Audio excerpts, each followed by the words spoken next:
is brought to you by Head Start Basketball.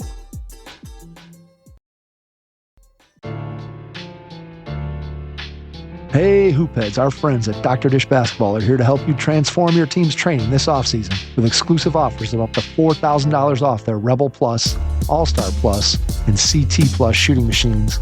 Unsure about your budget? Dr. Dish offers schools-only buy now, pay later payment plans to make getting new equipment easier than ever. Learn more at drdishbasketball.com and follow their incredible content at Dr. Dish B-Ball on Twitter, Instagram, Facebook, and YouTube. Mention the Hoopheads podcast and save an extra $300 on the Dr. Dish Rebel, All-Star, and CT models. Those are some great deals, Hoopheads. Get your Dr. Dish shooting machine today.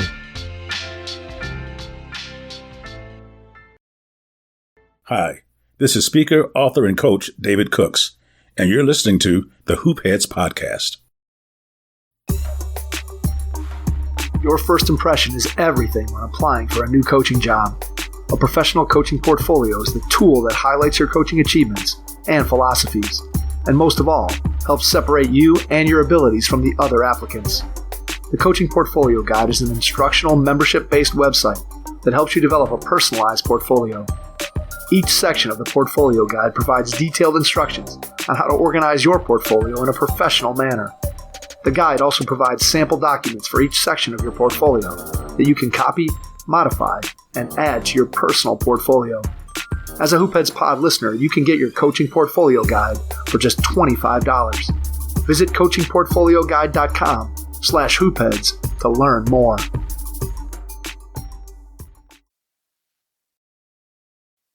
Hello and welcome to the Hoopheads Podcast. It's Mike Klinzing here with my co-host Jason Sunkel tonight, and we are pleased to welcome back in for Triple Double number 19, Rob Brost, the boys' head basketball coach at Bolingbrook High School in Bolingbrook, Illinois. Rob, welcome back. Great to be back. Great to have Jason with us finally. I know we had an episode without him. Well, finally. It's not like we feel complete now, and we can really do some good work now. I am complete. I'm shattered, Rob. I'm shattered by the Cavaliers' lack of fortitude. We're recording Jason, this episode. I feel like Rob was pretty generous to you with his choice of what do you call the word? What's "and"? What part of speech is the word "and"? An episode without Jason. I felt like we probably could have put several or some number I think in that there. is true. I don't know if he doesn't like the triple double part or if it's just me. I don't know. It was I missed the last episode. I missed the last episode, but I was here for several before that. And then we'll try to carry it again, even though you're here. Yeah, I appreciate that. I mean, I don't know how much what I'm going to add to this other than the last question anyway. So I'm just going to kind of sitting here anyways. We'll get to it. All right. So topic number one for tonight, Rob, is, and we talked about it on a previous episode of the Triple Double when you found out the news that you had been elected to the Illinois High School Basketball Coaches Association Hall of Fame. But since we last spoke, you actually had the opportunity to experience the induction. So just kind of tell us a little bit about what that was like and sharing that moment with your family and some of your players and just, again, what it meant to you and just kind of walk us through the whole experience. Did we get a mention? I'm just kidding. I hope not. You're getting a mention right now, Jason. I'm just giving you a hard time, Rob. Just like you missed the last episode, you might have missed the mention that you got as well. So in all seriousness, it was a really special night, I would say, and a great event put on by the IBCA. And, they really do it right. And they have a dinner and a banquet, and it's at Illinois State University, right in the arena there.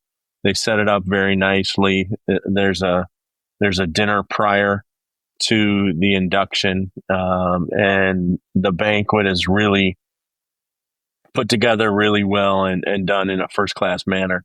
And then, like you mentioned, the best part of the night and everything about it was the people that I got to share the night with. Of course, my entire family was there.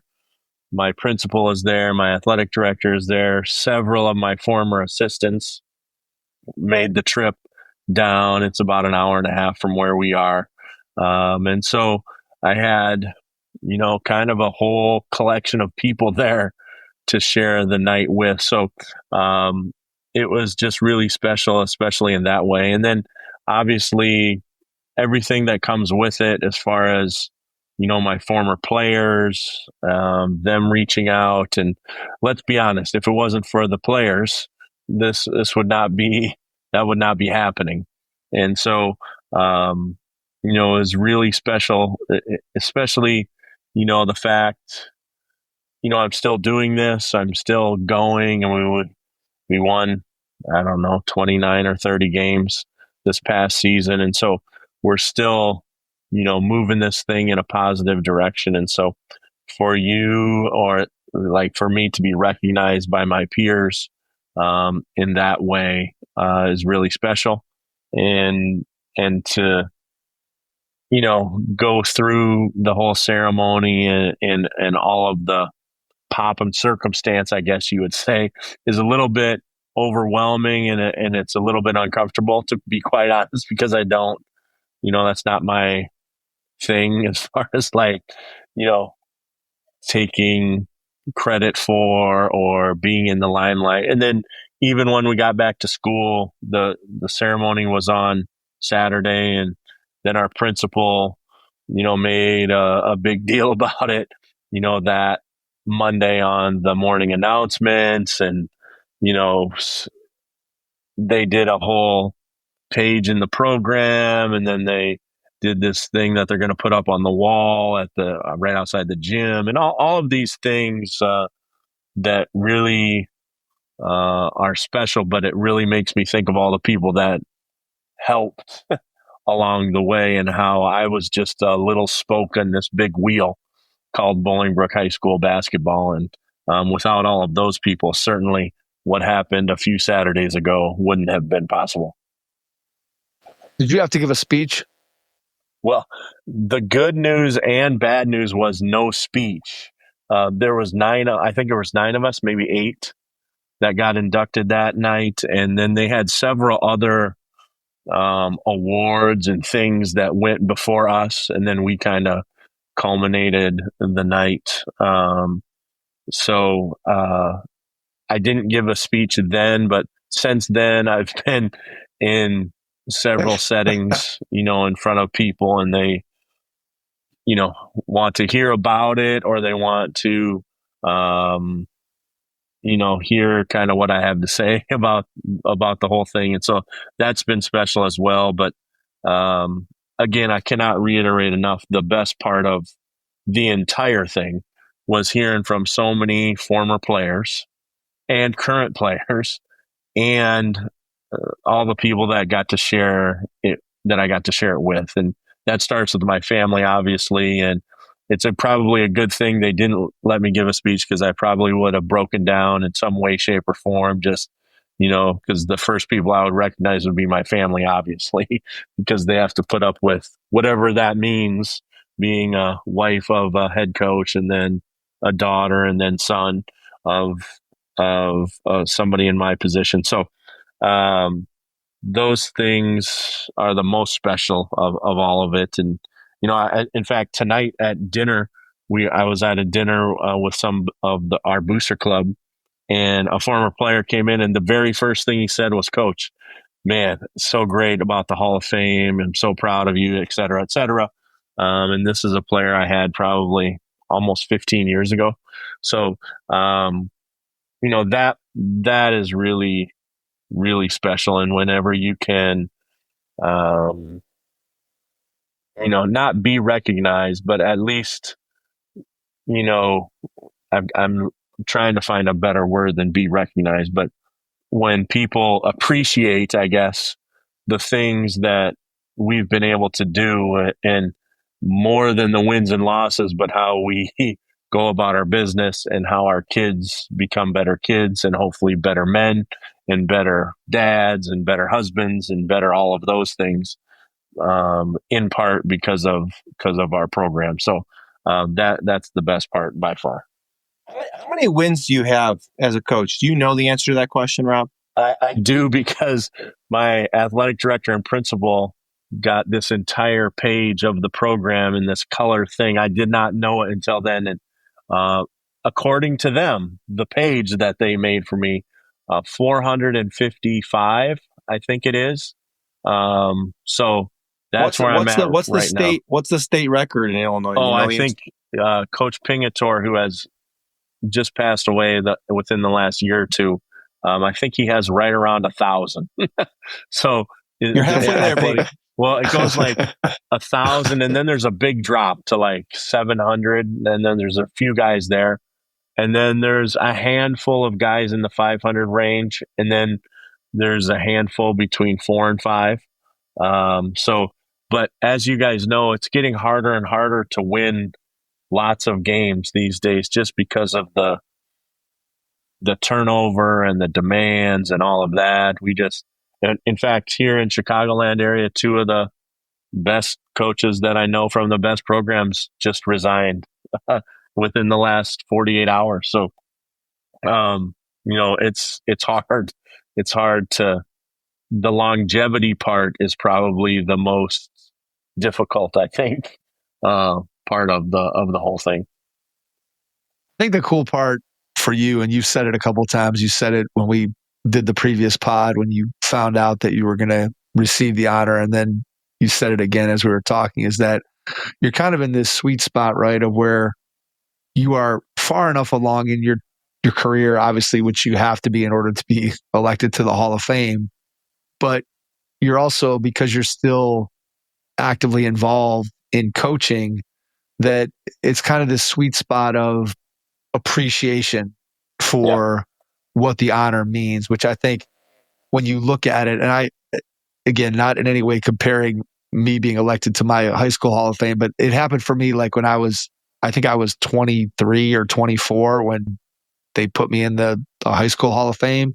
And I had no real appreciation for what it really meant. If it would have been 10 years later, I think I would have had a better ability to kind of look back and reflect on it. I think you're kind of in that perfect spot, right? Where you've been at it long enough that you know what the honor means, and yet you're still actively involved in coaching. Then you looked at the news this week, right? For Pete Rose becomes eligible no doubt for the Hall of Fame. And here's a guy who spent his whole adult life where, after being banned from baseball, and we can debate the semantics of that back and forth, but nonetheless, the fact that he's obviously going to get into the Hall of Fame, there's no question that with him being eligible and being the all-time hits leader, that's going to happen.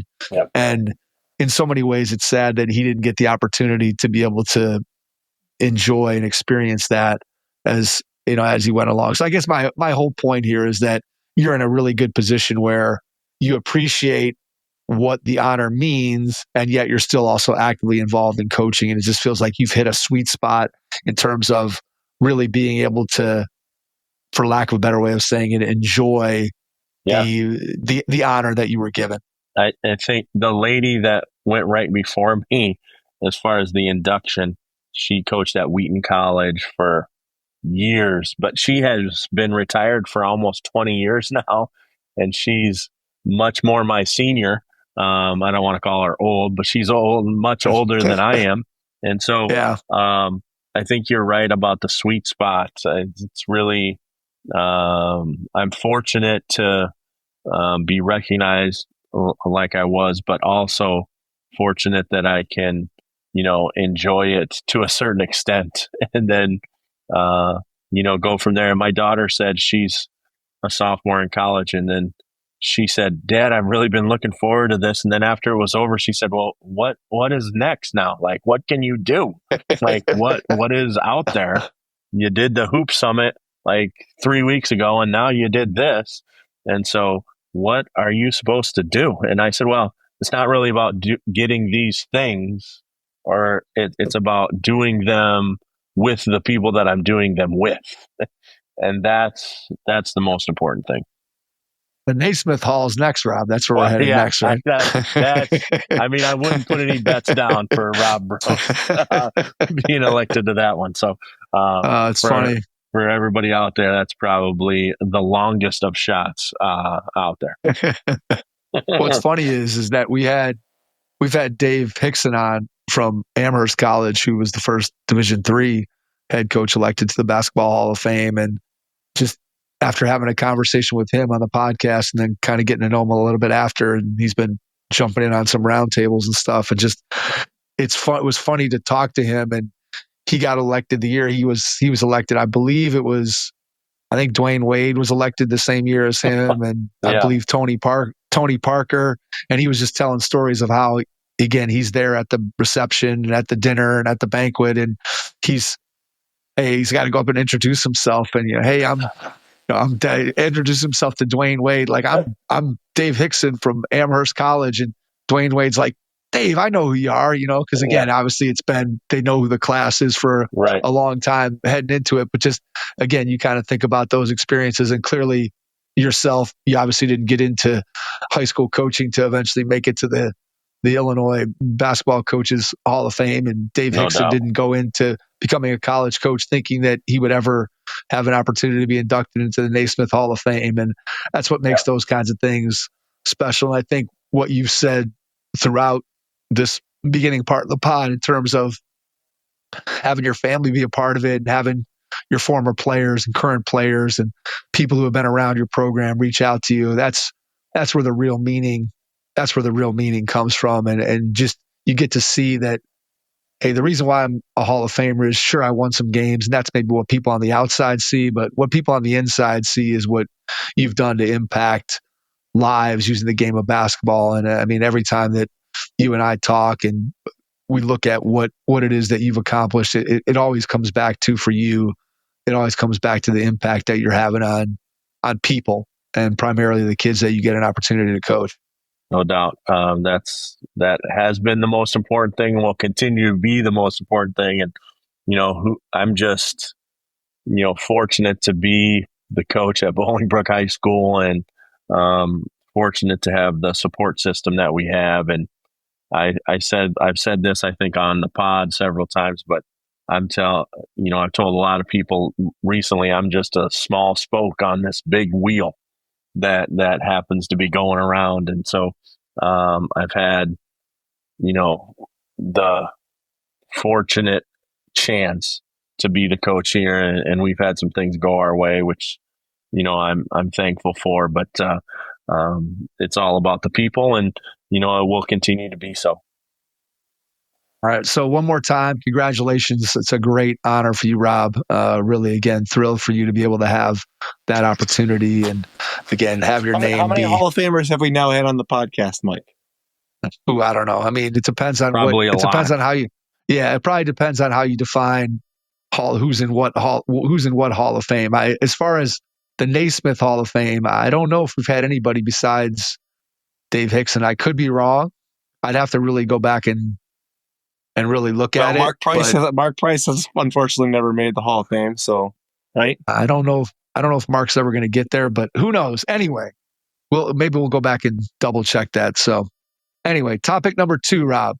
Your son Trey has been going through the recruiting process, and so I thought it'd be interesting to sort of get your thoughts. You've obviously had players in the past that have been recruited to a variety of levels. You've had guys make it all the way to the NBA. So if you had some experience with guys being recruited at all different levels of college basketball, but now you're kind of in a different position where not only is Trey a player on your team, but he's also your son. So I just want to get your take on, what have you learned, experienced through Trey's recruitment, both as a coach and as a parent. Clearly, it's also the landscape, obviously, over the last 2-3 years in college basketball recruiting has changed tremendously in terms of what it looks like for high school players.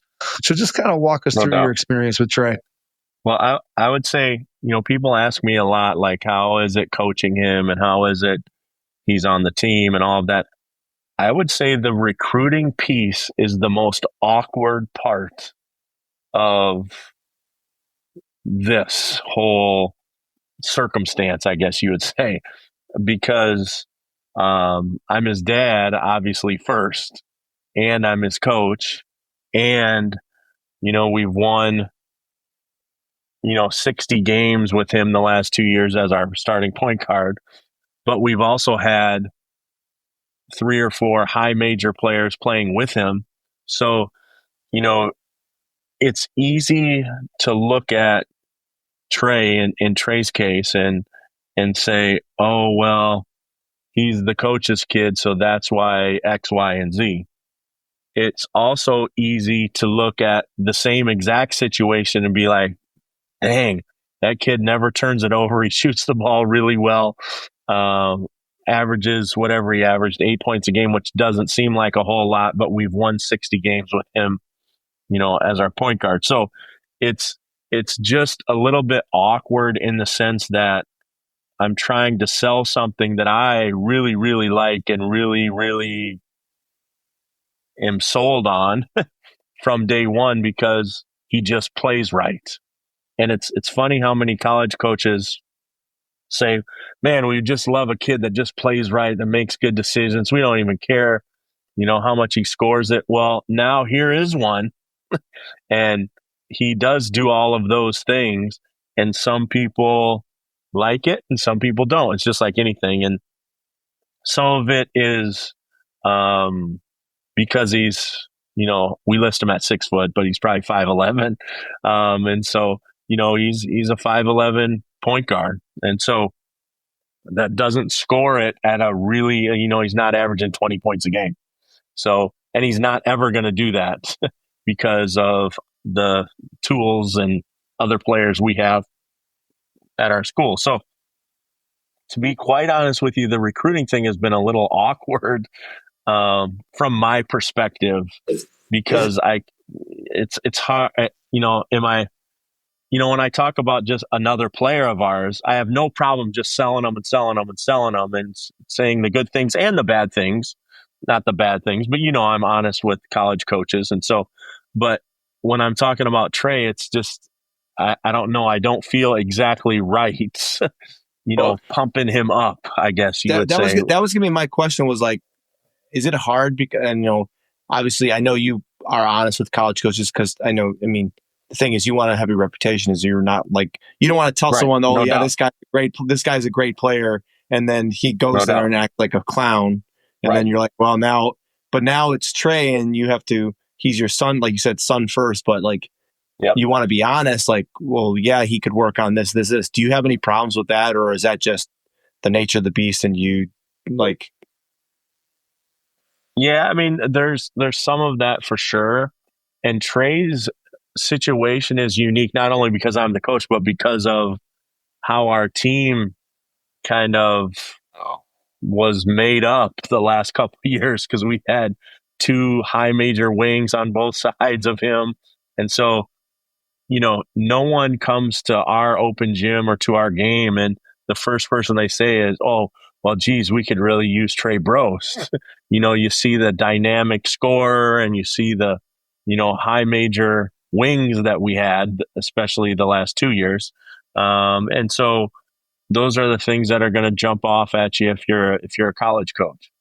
Now, I will tell you that there's a slew of college coaches that appreciate what Trey does and what he brings to the table. So, there's that side of it as well. So, it's just a unique situation that I'm quite frankly glad that I'm in.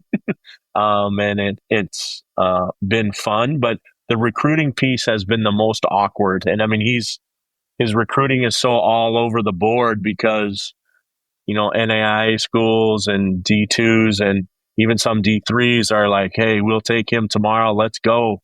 Let's have it. And then with the current landscape, well, we'll see where roster construction is, next year at this time and see where he's at. We know he can compete at this level, but we don't know what we'll need. And he's not a jump off the page at you guy, And so, all those things play a part into it. And I have so many friends and close friends that are in the college game that it's kind of awkward with some of them too. Like, I want to send him to a place where I know the coach, especially the head coach, well. But on the other hand, I don't want it to be, hey, you're taking him because he's just my kid either. So there's a lot of aspects to it. But at the end of the day, I'm glad we're here. And but to be quite honest, it's been the most awkward thing that I've had to, navigate with him, because the guys love him. I mean, I don't want to say there's no other issues, because obviously there are, but this one is that the recruiting thing is a little awkward. How about the AAU environment and him obviously not playing for you, not playing, and clearly he's playing on a high level team, but just he's in a different setting than he is when he's being coached by his father with the success that you guys have had. So how has that impacted into maybe how people outside of you and the program see him, and what feedback have you gotten during AAU? Has helped him, to be honest, with the recruiting thing, because he plays on a team that has 3 or 4, maybe even 5 Division I kids on it. We're going to Cincinnati, in 2 days. And so, they're on the top Under Armour circuit. So that's been really good for him as a player. And so, but he's also doesn't jump off the page with those guys either, because, he's the smallest. He does all the little things that affect winning. And I heard one college coach say it, and it's pretty accurate. Trey needs to get in the margins, meaning that he's not gonna, you're not gonna walk into the gym and be like, oh man, we got to have that kid. But then you watch, and then you watch a couple of times, then you're like, wow, that's what we need out here. And to a certain extent, the coaches that are coaching him now had to get used to what he brings to the table all the time. And so I think the AAU thing has helped him as a player and as a person, and it's helped his recruiting as well. What's been his mindset when you guys have conversations, in terms of, not to give away all of his secrets about what he's thinking and whatever, but what's just been his thoughts in terms of his goals and what he's hoping to accomplish?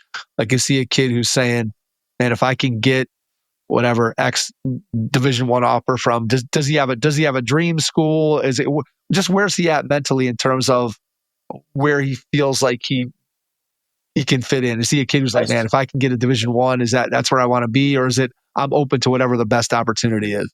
I think he's pretty open-minded, but he's been overshadowed is not the right word, but he's been maybe overlooked compared to his peers on both teams, on his high school team and his AAU team. And I think that, I can't speak for him, but just knowing how he is looking forward to showing, like, hey, I can do other things and I can bring other things to the table when I have the opportunity. It's just that I'm going to play right and do what's best for the team. And sometimes for him individually, that might set him back in his mind. But in my mind, that's the exact opposite. You always got to play right, in my mind. And I know sometimes he thinks, well, if we didn't have X player on the team, then I could do my thing. Like when he was a freshman on our sophomore team, he was our leading scorer. He went over 30 several times.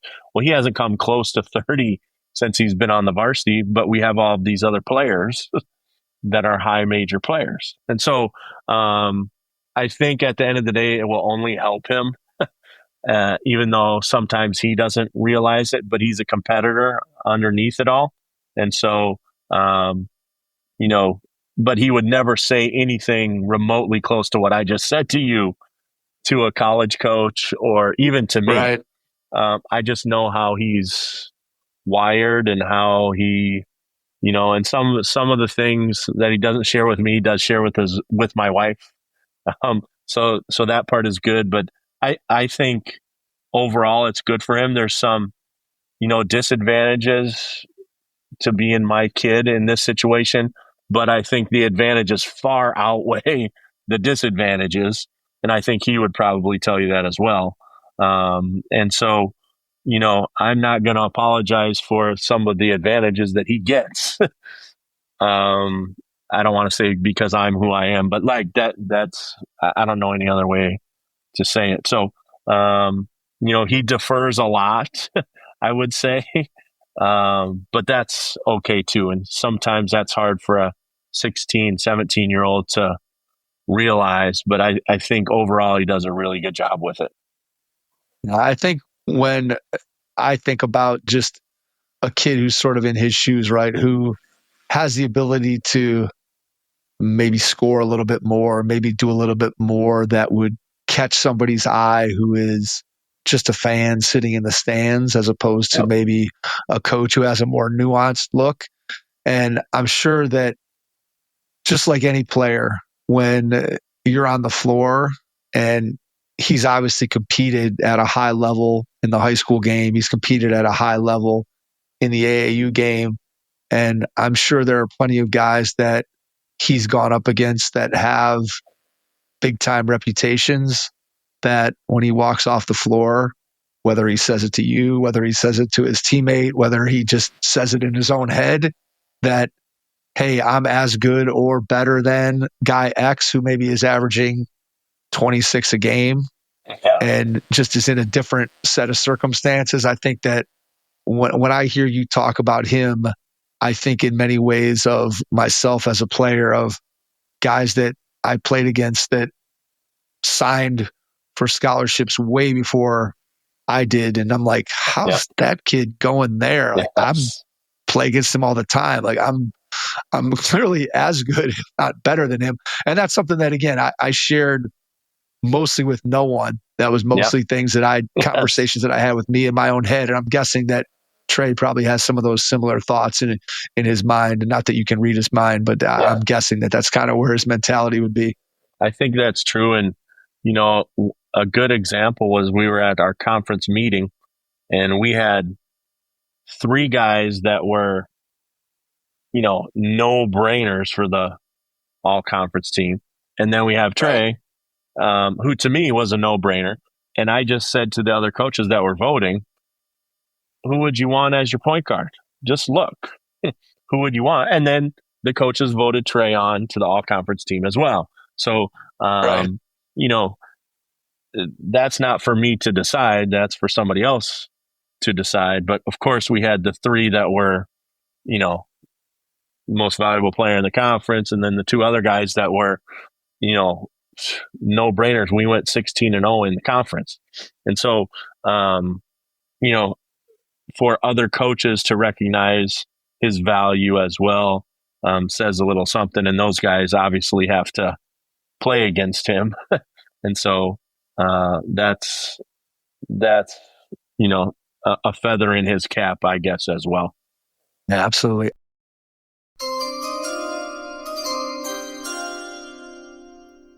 High school and middle school basketball program directors, listen closely. Coaches are expected to do far more than just coach. You know this. It doesn't matter if you're doing the coaching yourself or you have a full staff of coaches with you. You know very well that coaches handle scheduling, academic issues, parent communication, leadership development, and even mental health concerns for athletes. A lot to deal with. And when coaches are stretched too thin, it impacts the development of athletes, team morale, and the overall success of the program. There are several ways to prevent you or your coaches from feeling overwhelmed. However, I'll tell you one of our favorite ways to keep coaches firing on all cylinders, and that's athlete-driven accountability and organization. Instead of coaches constantly reminding players about assignments, grades, and practice schedules, the programs at Playmaker Planner put the responsibility back on the athletes. By tracking their own academics, goals, and commitments, student athletes become more self-sufficient, which of course allows the coach to focus on what they love doing most, coaching. Let's find out if the programs from Playmaker Planner can be a complement to what you're already doing. Visit playmakerplanner.com/stop is this for you to find out more.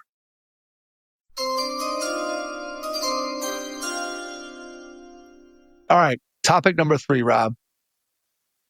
What has you energized heading into the summer? And I left this open-ended purposefully to kind of see what direction you would take it and just see where you are heading into the summer. What's got you excited? What's got you energized? Well, I think last summer at this time, I knew we were going to be, I shouldn't say I knew we were going to be really good, but we were going to be an elite team because of what we had coming back and all of the things. And so, not to say I wasn't concerned about the summer, I didn't put importance on the summer, but I was more using it to see what else we had. This summer, I'm energized by getting on the floor with our guys for our contact days, which we only get 20 of in Illinois. So, I'm excited to get on the floor because people don't think we're going to be an elite team, and probably, they think we'll be good, obviously, but it's not like what we had coming back last year. And so I'm really energized to get on the floor and just start working with some of our younger guys who I think are talented, but nobody really knows about. And, kids like Trey, and we have a couple of them that kind of were deferring for a while, now can step up and do their thing. And I'm really excited about that piece of it. And, our last season didn't really end on the greatest of notes with our last game. And so I'm just excited to get back on the floor with guys. Any closer to a shot clock in Illinois? Well, this year, in fact, our conference is going to it. If both teams agreed, and every team in our conference has agreed, then you can use it. Next year, it's going to be for everybody. So this upcoming season, if both coaches agree, you can use it. And then the following season, 26-27, it's going to be mandatory. So we are close. So if there's a shot clock, you win that game, right, Rob? I don't want to. Yes. So, and I'm not blamed because they beat us and we did not play well. And a lot of that was my fault. In fact, probably all of it was my fault. So, I'm just refreshed to get back onto the floor and then kind of do what I don't want to say what I'm good at, but it's just that's where I like to be. And so, I'm energized by the challenge of it. I'm energized by the,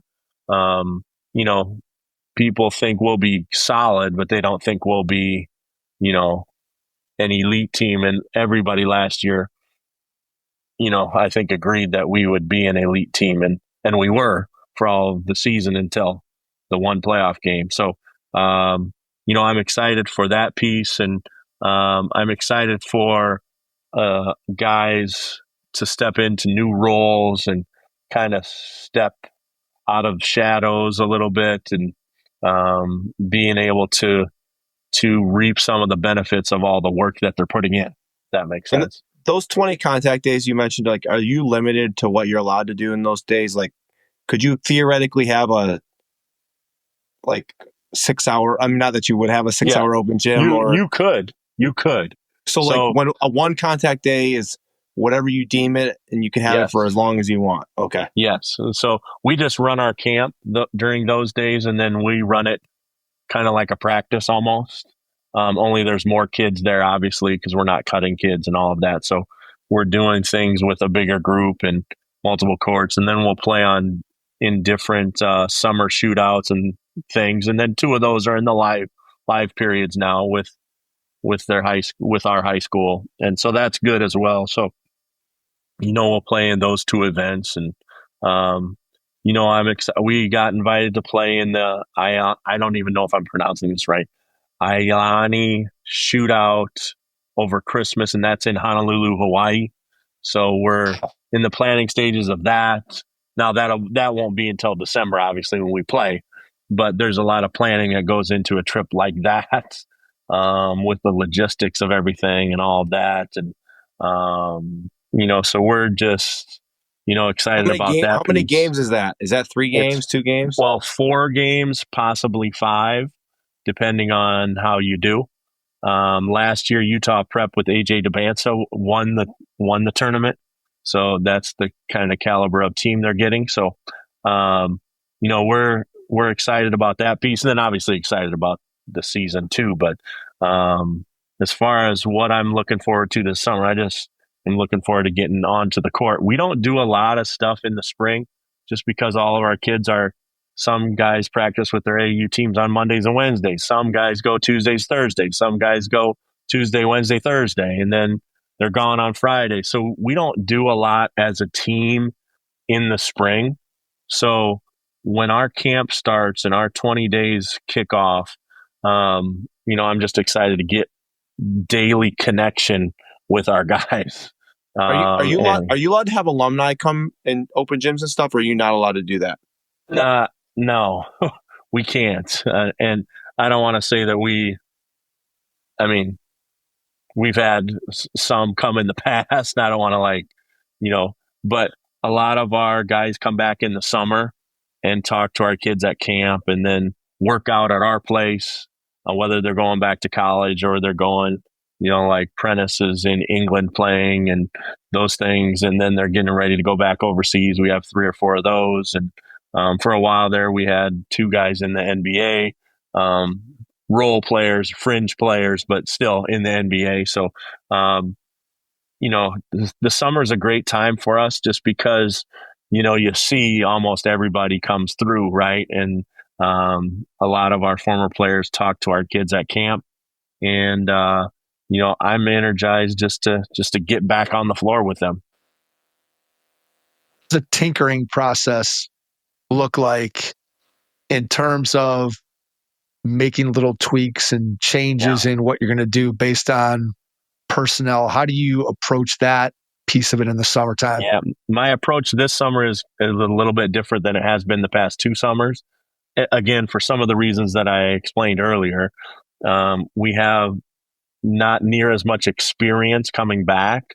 We have talent coming back, but there's not as much experience coming back. So the teaching piece of it and how we want to play and how we want to share and all of those things and playing fast and getting comfortable playing at an uncomfortable pace, all of those things are going to be more critical this summer because we have to learn, the program expectations on how hard you need to play and how fast we're going to play.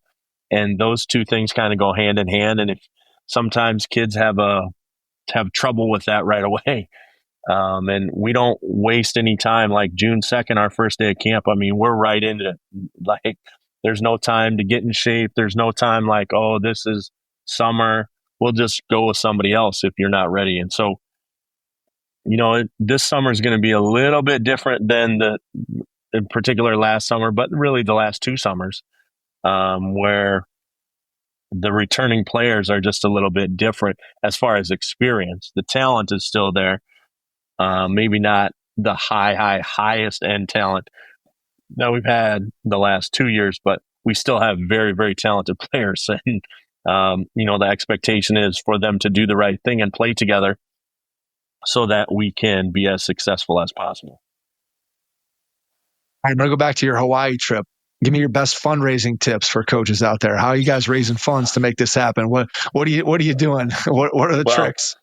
The biggest trick is to have a team or a program that's good enough that somebody, and I'm not going to say who the somebodies are, but could be a shoe company or something like that, will help you offset some of those expenses.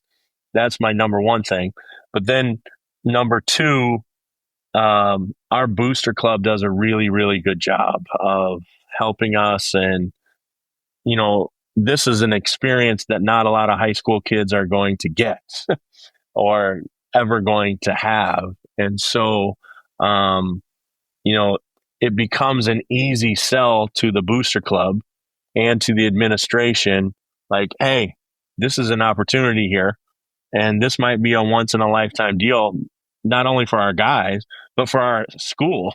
It's not like we're going every year. And you can see the field year after year. It changes over quite a bit. So it's rarely the same teams year after year. Now, though, some of the local teams remain constant that they have from Hawaii, but the teams from the states change.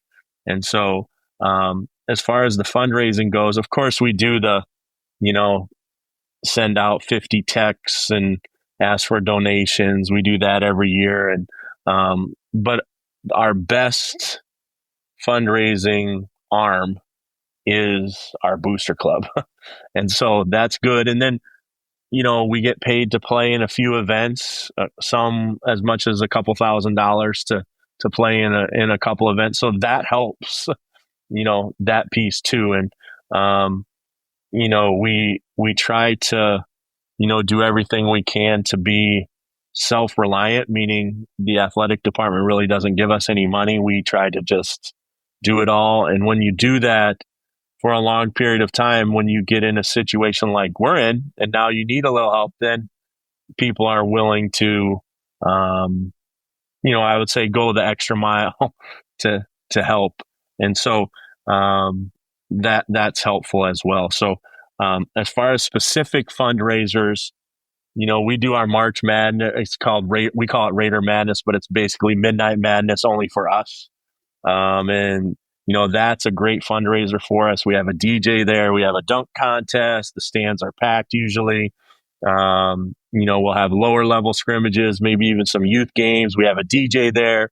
Concessions are open and people can make it just a whole night of family fun, and we give away a bunch of stuff. And so that's one of our better fundraisers as well. So, I don't have anything on the specifics, but, our Raider Madness event is probably our best thing. And then obviously our booster club. Is it between Christmas and New Year's? The tournament is, yes, but we're going to miss actually a couple of days of school, which we'll take one or two finals early. So our classwork will be done. So, we're not technically missing any school, but it is over that holiday break there.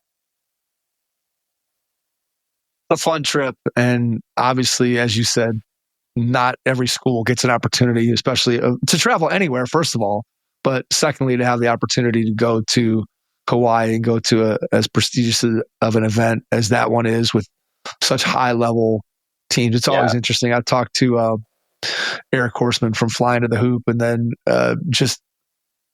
had on Glenn Smith, who does the Hoop Fest that started in Dallas, and talked to both of them kind of about just their process for how they got that started, and then just inviting teams and how those events all come together. And I know both of those guys talked about just how important it is to make the entire event first class, so that you have a high school team that's coming in, the high school team's coming in, and maybe they're used to being treated a certain way or not treated a certain way, or however you want to look at it. They both were like, we make sure that every coach, every team, every kid that comes in there feels like they had a great experience and gets treated in a first class way. And that's the reason why those two guys have been so successful. And clearly this event in Hawaii, I'm sure, is exactly the same. You're going to go there and probably be blown away by the hospitality and the organization and everything that goes along with it. So you can already tell just from the logistics side of things that they know they've already taken the most difficult pieces and taken care of that for us, like ground transportation, which is the most difficult thing for a high school team to secure, afford, all of that. And we don't have to worry about any of that. The tournament takes care of all of that for us. So that's just one example of what you're saying. Like, that makes it possible for us to do, because then we don't have to get drivers and certified, make sure that all the drivers are certified, and then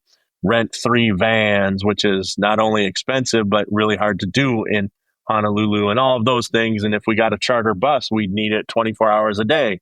So then that gets into the thousands upon thousands of dollars.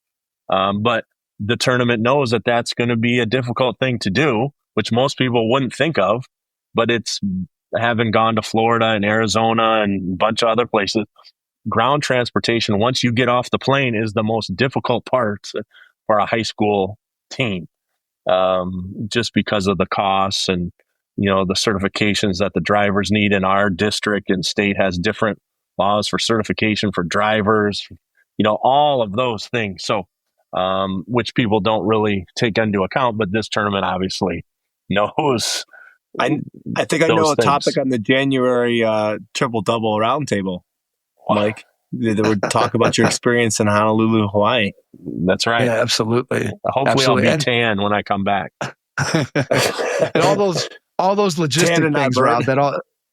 There you go. It just reminds me of the fact that when you talk to basketball coaches, and everybody loves to coach basketball, but everybody sometimes forgets that there's so many other things that go into, especially being a head coach in terms of running a program. And I'm sure you never thought you'd be on a podcast talking about basketball coaching and discussing the logistics of ground transportation when you first got into the job. That's exactly right. It's not. and just other things like simple things like drivers. Meals and the tournament is taking care of all of that. And so it makes it so much easier from my perspective, knowing that those things are taken care of. So we don't need to worry about that. And that's also for our team, which we'll have probably a party of 20 with our team, and then probably 15 to 20 other people like parents and my family and all of those. So like our eating group is at least 20. And so, that's logistically a tough thing to do. Well, they understand that, and they are doing all that and getting all that set up. How do you get invited to this, Rob? Like, is there a process? Or I think it's a little bit of our, the connection we had with Nike, obviously. And then obviously we're a good program, but we're not a national powerhouse by any means. We're not a prep school.